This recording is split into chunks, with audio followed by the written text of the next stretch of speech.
سلام دوستان، امیدوارم که حالتون خوب باشه. خب امروز با هم دیگه دوباره یه ویدیو آموزشی دیگه داریم که غروب آفتاب رو میخوام بکشیم. خب همونطور که میدونید خب همیشه آسمون آبی بود و معمولا آبی هستش، مگر اینکه حالا در شرایط خاصی رنگش فرق کنه و یا ما به سلیقه خودمون میخوایم رنگش عوض کنیم. در اصل من اینجا تصمیم گرفتم از رنگ آبی و نارنجی استفاده کنم که قسمت بالای آسمون رو رنگ آبی میزنم و با کمی رنگ روشن در پایینش که مخلوط میکنم و یا حالت چی میگم محو شده بهش میدم که یک دست نباشه و در قسمت پایینش با رنگ نارنجی سعی میکنم کار کنم که قسمت غروب خورشید رو نشون بدم. و شما میتونید اگر دوست داشتید اصلا از این رنگ استفاده نکنید، به عنوان مثال از رنگ‌های دیگه استفاده کنید یا برای قسمت نارنجیش از رنگ سرخ آبی، قرمز، زرد و یا هر رنگ دیگه که خودتون دوست دارید انتخاب بکنید و استفاده بکنید. خب اینجا من قلممو با مقداری کمی رنگ مشکی آبی که یعنی آبی تیره شد مخلوط کردم. حالا سعی میکنم تیکه ابرایی در آسمون بذارم و بعد قلممو شستم و با دستمال سعی کردم خشکش کنم، چون میخوام فقط چند تا تیکه ابر کوچیک در آسمون باشه و نمیخوام که خیلی ابرها رو پخش کنم و یا آسمونم رو تیره کنم. و مادامم سعی میکنم در طی کارم چندین بار سعی کردم که اضافی رنگ رو از قلمم بگیرم. حالا میریم سر زمینه که همون رنگ نارنجی یا حالا آجوری یا هر رنگ دلخواهی که شما دارید و دوست دارید میتونه از اون رنگ استفاده کنید.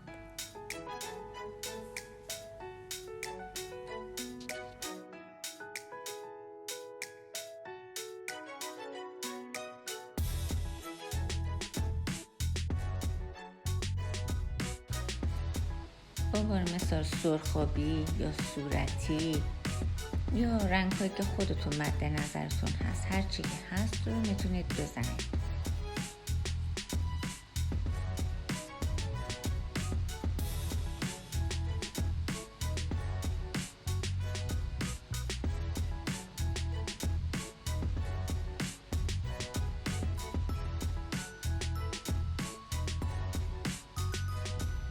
دقت کنید من اینجا وقتی که میخوام رنگ نارنجی یا به رنگ آبی نزدیک کنم خیلی قاطیش نمی کنم که و ثبت کردم حتما اون رنگ آبی خودشو گرفته باشه و بعد یواش یواش سعی میکنم یه جوری محوش کنم این رنگو توش، چون اگر امکانش هستش اگر رنگ آبی و نارنجی رو با هم دیگه وقتی که زمانی که خیس هستن قاطی کنم یه حالت سبزی بگیره، چون حالت نارنجی هم یه حالتی از زرد داره یه حالت سبز بشه آسمون.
خب حالا شروع میکنم مرکز اون صفحه‌مو تقریبا رنگ سفید بزنم که محلی هستش که تقریبا نور خورشید هستش میخواد بیاد پایین و روشنایی معمولا قسمتی که خورشید هست یه مقدار روشن‌تر هستش. پس منم سعی میکنم یه مقدار اون قسمت رو حالا با رنگ سفید یا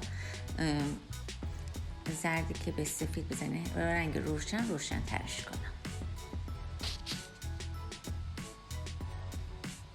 و دقت کنید خیلی هم نکنید این کار رو، یعنی خیلی روشن هم که بکنید اون نارنجی اون زیبایی خودش از دست میده، چون رنگ نارنجی و آبی در کنار هم یه زیبایی خاص خودشون رو دارن و بیشتر اون جلوه غروب خورشید رو به چشم میارن.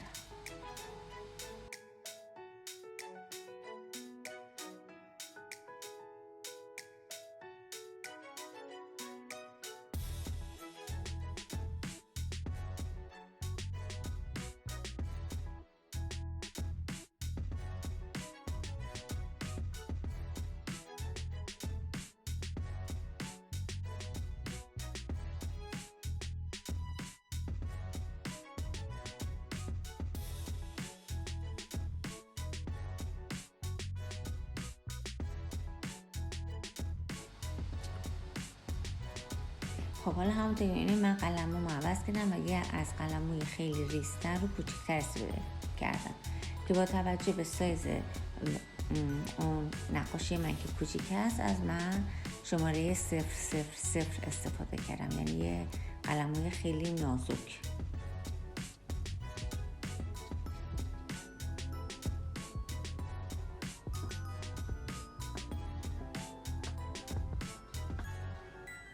و حالا میخوام شاخ و برگ درختای انگار بالای درختایی رو بکشم که به خاطر اینکه تاریکی شب هستش حالت مثلا مشکی میزنم، واسه هم از رنگ مشکی استفاده میکنم.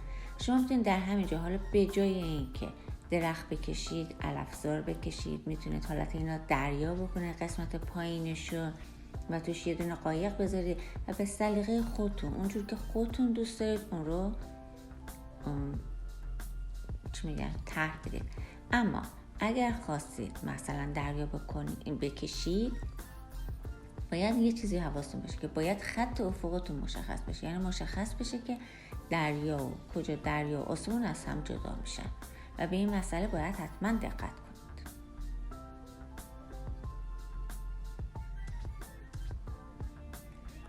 خب همونطور که من شاخ و برگ‌ها رو سعی می‌کنم نامنظم بکشم، چون توی طبیعت هم که اگه نگاه کنید شاخ و برگ‌ها نظم و ترتیب زیاد خاصی ندارن و به جهت‌های مختلف میرن.